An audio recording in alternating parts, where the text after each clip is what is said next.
నమస్కారం, welcome to Suman TV. నేను గీతాంజలి. భద్రాచలంలో ఉన్నటువంటి గోవింద కల్పవృక్ష నారసింహ సాలగ్రామ ఆశ్రమం మనలో చాలా మందికి తెలుసు. ఆశ్రమ నిర్వాహకులు నృసింహ ఉపాసకులు కృష్ణ చైతన్య స్వామి వారు ప్రత్యేకంగా ఈ ఆశ్వయుజ అమావాస్య అంటే అక్టోబర్ 21వ తారీఖున ఆశ్రమంలో విశేషంగా పూజ కార్యక్రమాలు అవి చేస్తున్నారండి. భక్తులందరూ కూడా పాల్గొనవచ్చు.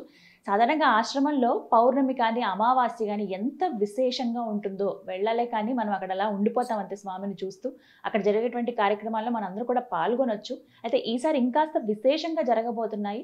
మనం ఎవరెవరు పాల్గొనవచ్చు, ఎటువంటి కార్యక్రమాలు జరుగుతున్నాయి, వాటి వివరాలు అవన్నీ కూడా ఇవాళ వీడియోలో తెలుసుకుందాం. మనతో పాటు ఉన్నారు గురువు గారు, వారితో మాట్లాడదాం. గురుగారు నమస్కారం అండి. నమస్కారం అమ్మా. ఆశ్వయుజ అమావాస్య ఏంటండి విశేషం? సాధారణంగా అమావాస్య పర్వదినం అనేటువంటిది మన దగ్గర ఒక పెద్ద పండుగ అమ్మ. ఎందుకంటే నృసింహస్వామి వారి యొక్క దర్శనం చేసుకోవడానికి ఆయన రక్ష మా కుటుంబానికి ఉండాలి అనే సంకల్పంతో అమావాస్య నాడు స్వామివారి దగ్గర దర్శనానికి వచ్చేటువంటి వాళ్ళ సంఖ్య కొన్ని వేలాది మంది ఉంటుందమ్మా. అంటే అమావాస్య అనగానే మనందరం కూడా లక్ష్మీ ఆరాధన చేస్తే అత్యద్భుతమైనటువంటి ఫలితం మనకు చాలా అత్యంత విశేషంగా ఉంటుందమ్మా. ఇప్పుడు వచ్చేటువంటి అమావాస్య కూడా దీపావళి మరుసటి రోజు చాలా విశేషమైనటువంటి అమావాస్య. కార్తీక మాసానికి ముందు రోజు, కార్తీక మాసం ప్రారంభానికి ముందు రోజు. అయితే ఇక్కడ స్వామివారి ఆశ్రమంలో అమావాస్య అనగానే ఎందుకు అంతమంది వస్తున్నారు, వచ్చేటువంటి వాళ్ళందరికీ కూడా మంచి జరుగుతుందా? అసలు మామూలుగా సాధారణంగా మనకు శాస్త్రం చెప్పినటువంటి విధానం ఏంటంటే ఎక్కడైనా కూడా ఒక చేసేటువంటి ప్రదక్షిణ ద్వారా మనం సాధారణంగా ఏ క్షేత్రానికి వెళ్ళినా ప్రదక్షిణ చేస్తే అక్కడ ఉన్నటువంటి ఫలితం వస్తుంది. మన దగ్గర ప్రదక్షిణ చేసేటువంటి ఫలితం ఎంత గొప్పదయ్యా అంటే భూ ప్రదక్షిణ చేస్తే మనం ఎలాంటి ఫలితాన్ని పొందుతాము, అక్కడ స్వామివారికి చేసేటువంటి ప్రదక్షిణ మనం అంతే ఫలితాన్ని పొందుతాం. ఎందుకయ్యా అంటే నార్మల్గా గోమాతకు ప్రదక్షిణ చేస్తే భూమండలానికి సకల దేవతలకు ప్రదక్షిణ చేసినటువంటి ఫలితం వస్తుందని చెప్పి మనకు వేదం, శాస్త్రం, పురాణాలు చెప్పి ఉన్నాయి. నరసింహస్వామి వారికి సంబంధించినటువంటి ప్రదక్షిణ చేస్తే అంటే నృసింహస్వామి వారికి ప్రదక్షిణ చేస్తే ఈ బ్రహ్మాండానికి అంతా కూడా ప్రదక్షిణ చేసినటువంటి ఫలితం వస్తుంది అని చెప్పి మనకు శాస్త్రం. భూమి ప్రదక్షిణాన్ని మధ్య యత్ఫలం లభతే చిరా తత్ఫలం లభతే సద్యో నారసింహ ప్రదక్షిణం అని. మరి ఆ రెంటికి కలిపి చేసేటువంటి ప్రదక్షిణ అమావాస్య పర్వదినం నాడు మనకు ఉండేటువంటి ఎలాంటి చీడపీడలైనా కూడా, ఎలాంటి గ్రహబాధలైనా కూడా అవన్నీ తొలగించి నృసింహ రక్ష అనేటువంటిది ఆ కుటుంబానికి అందుతుందమ్మా. అంత విశేషం అక్కడ స్వామివారికి చేసే ప్రదక్షిణ. అక్కడ స్వామివారికి ప్రాతకాలంలో గోపూజ అయిన తర్వాత నవకలశ స్నపన తిరుమంజనం అంటే సాలగ్రామ అభిషేకానికి సంబంధించినటువంటిది అత్యంత విశేషంగా సాలగ్రామ తిరుమంజనం జరుగుతుంది.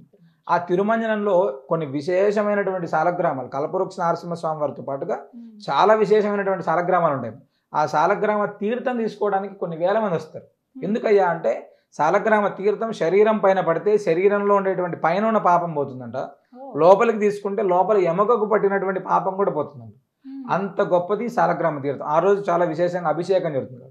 సరే, ప్రాతకాలంలో ఆ రెండు అయిపోయిన తర్వాత సంతానానికి సంబంధించినటువంటిది భగవంతుడు ఆయన నిజంగా ఎంత వైభవం అయ్యా అంటే అక్కడ 18 సంవత్సరాలు 19 సంవత్సరాలు సంతానం లేక ఇబ్బంది బాధపడుతున్నటువంటి కొన్ని వందల వేల మందికి స్వామివారి సన్నిధిలో గరుడ ప్రసాదం తీసుకుంటే ఖచ్చితంగా సంతానం అవుతుంది. ఇందులో ఎలాంటి సందేహం, వైనతేయ హోమం ప్రత్యేకంగా సంతానం వాళ్ళ కోసమే మనం ఆశ్రమంలో కూడా ఉదయం సాయంత్రం 2 రకాలుగా మార్చాము. ఉదయం ప్రత్యేకంగా కేవలం వైనతేయ హోమాన్ని గరుడ ప్రసాదం కోసమే వైనతేయ హోమం చేసి గరుడ ప్రసాదాన్ని అక్కడ ఇవ్వడం జరుగుతుంది. ప్రత్యేకంగా తేనె ఇలాచి ప్రసాదాన్ని ఇవ్వడం జరుగుతుంది. వాటి వల్ల ఎంతో మందికి సంతానమైనటువంటి వాళ్ళు కోకోలమ్మ అక్కడ స్వామివారి సన్నిధిలోకి వచ్చి పుట్టు వెంట్రుకలు తీసుకునేటువంటి వాళ్ళు, అన్నప్రాసం తీసుకునేటువంటి వాళ్ళు, నామకరణం చేసుకునేటువంటి వాళ్ళు ప్రతి నిత్యం నెలలో కనీసం 15-20 మంది ఇలా ఉంటున్నారమ్మ. అంటే అంత విశేషంగా సంతానాన్ని భగవంతుడు అక్కడ అనుగ్రహిస్తున్నాడు. అయిన తర్వాత దృష్టి తీసేటువంటి కార్యక్రమం. దృష్టి అనేటువంటిది మనం ఎక్కడ ఏ క్షేత్రానికి వెళ్ళినా సాధారణంగా భగవంతుడు దర్శనం చేసుకుంటే మనకు మంచిది, భగవంతుడి అనుగ్రహాన్ని మనం పొందుతాం. దాంతో పాటుగా మనకు రక్షణ ఇచ్చేటువంటి విధంగా అక్కడ ప్రత్యేకమైనటువంటి ఏర్పాటు. అంటే సుదర్శన మంత్రాత్మకంగా మనకు మనం అనేటువంటి బ్లాక్ మ్యాజిక్ కావచ్చు, చేతబడులు, బాణమతులు దాటడం, ఏదైనా నెగిటివ్ ఎనర్జీ ఏదైతే ఉన్నాయో, లేదా దృష్టి దోషాలు, చాలా మంది నరుడు దృష్టికి నల్లరాయి పగిలిపోతుంది అంటారు. అలాంటి దృష్టి దోషాలు ఏవైతే ఉన్నాయో ఆ దృష్టి అనేటువంటిది పూర్తిగా మానవుడికి ఉండకూడదు అనేటువంటిది ఒకటి. మన వ్యాపార సంస్థలకి ఇండ్లకు ఉండకూడదు అనేటువంటి విధానంతో ప్రత్యేకంగా సుదర్శన మంత్రాత్మకంగా ప్రత్యేకమైనటువంటి పూజను అక్కడ దృష్టి తీసేటువంటి కార్యక్రమాన్ని పెట్టాము. అది అయితే చాలా అద్భుతం, చాలా చాలా అద్భుతం. అక్కడ తీసుకున్న తర్వాత శరీరం చాలా బాగుపడింది, ఆరోగ్యంలో మార్పు వచ్చింది, మా వాళ్ళలో కుటుంబంలో మార్పులు వచ్చినాయని చెప్పినటువంటి వాళ్ళ సంఖ్య కోకొలడమ్మ. ఇవన్నీ ఒక ఎత్తైతే మధ్యాహ్నం 3 గంటల నుంచి కూడా విశేషమైనటువంటి శ్రీ మహాలక్ష్మి హోమం. ఎలాంటి నువ్వు ఆర్థికంగా మేము బాగలేము, ఖచ్చితంగా మా కుటుంబం ఎదుగుదల లేదు, నువ్వు తప్పకుండా అమావాస్యలో దర్శనం చేసుకుంటే నువ్వు ఖచ్చితమైనటువంటి మార్పును చూస్తావు. అదేవిధంగా ఈ అమావాస్య రోజు రక్షా నారసింహ హోమం అనేటువంటి దాన్ని చేస్తున్నామా. ఈ రక్షా నారసింహ హోమం ఏంటంటే ప్రతి కుటుంబానికి సుదర్శన రక్ష అనేటువంటిది ఉండాలి అనేటువంటి సంకల్పంతో ఈ రక్షా నారసింహ హోమం అనేటువంటిది చాలా అత్యద్భుతంగా చేస్తున్నాం. అవకాశం ఉన్నటువంటి ప్రతి భక్తుడు కూడా మీ గోత్రనామాలతో మీరు అక్కడ ప్రత్యక్షంగా పాల్గొని స్వామివారి సన్నిధిలో ప్రదక్షిణ చేసి ఆ హోమాల్లో అన్నింటిలో కూడా పాల్గొనవచ్చు. నృసింహ ఆరాధన అనేటువంటిది చేయడం ద్వారా సాధారణంగా ఆయన నామాన్ని పలికితేనే పాపం పోతుందంట. నారసింహ అని పలికితేనే మనకు ఒక రకమైనటువంటి రక్షణ. ఆదిశంకరాచార్య స్వామి వారు, మధ్వాచార్యులు, రామానుజాచార్యులు ఇలా అందరూ అంటే త్రిమతాచార్యులు కూడా విశేషంగా నృసింహ ఆరాధన చేయమని మనకు చెప్పారు. నృసింహస్వామి యొక్క నామం అనేటువంటిది మనం పలుకుతుంటే, నృసింహస్వామి యొక్క సంబంధించినటువంటి ఆలయానికి వెళ్ళినా ప్రదక్షిణ చేసినా, అశ్వమేధ యాగం చేస్తే మనకి ఎలాంటి ఫలితం వస్తుందో ఆయన యొక్క నామాన్ని జపిస్తేనే ఆ ఫలితాన్ని మనం పొందుతాం. అంత గొప్పది నృసింహస్వామి వారు. సాక్షాత్తు భగవంతుడే ఇచ్చినటువంటి కల్పవృక్షం దగ్గర ఉంటే, కల్పవృక్షం అంటేనే మనకు కోరిన కోరికలు తీర్చేటువంటిది అని. అక్కడ ఉండేటువంటి భగవంతుడు మనం ఎంత శ్రద్ధగా చెప్తామో, మనం ఎంత శ్రద్ధగా భగవంతుని అడుగుతామో అంతే అద్భుతంగా నెరవేరుస్తున్నాడు. ఎప్పటి నుంచో చూస్తున్నవి అందరూ విశేషంగా చెప్తూ వారి వారి అనుభవాలు కూడా పంచుకుంటూ ఉంటారు. నృసింహ సేవా వాహిని అనే ఛానల్ ద్వారా చాలా మంది తమ అభిప్రాయాలు, అనుభవాలు చెప్తున్నారు కదా గురుగారు, చూస్తూ ఉంటాం అవి కూడా.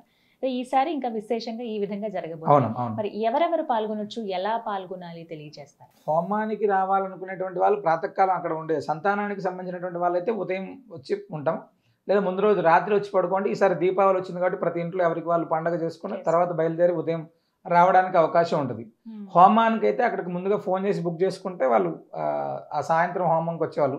సంతానానికి గరుడ ప్రసాదం కంటే ఉదయం 7 గంటలకల్లా అక్కడికి వస్తే ఆ హోమము, అభిషేకం, ఆ యథావిధి కార్యక్రమం అంతా ఉండి 11 గంటలకు వాళ్ళకి పూర్తి అవుతుందమ్మా. ఆ గరుడ ప్రసాదం తీసుకుని వాళ్ళు వచ్చేయచ్చు.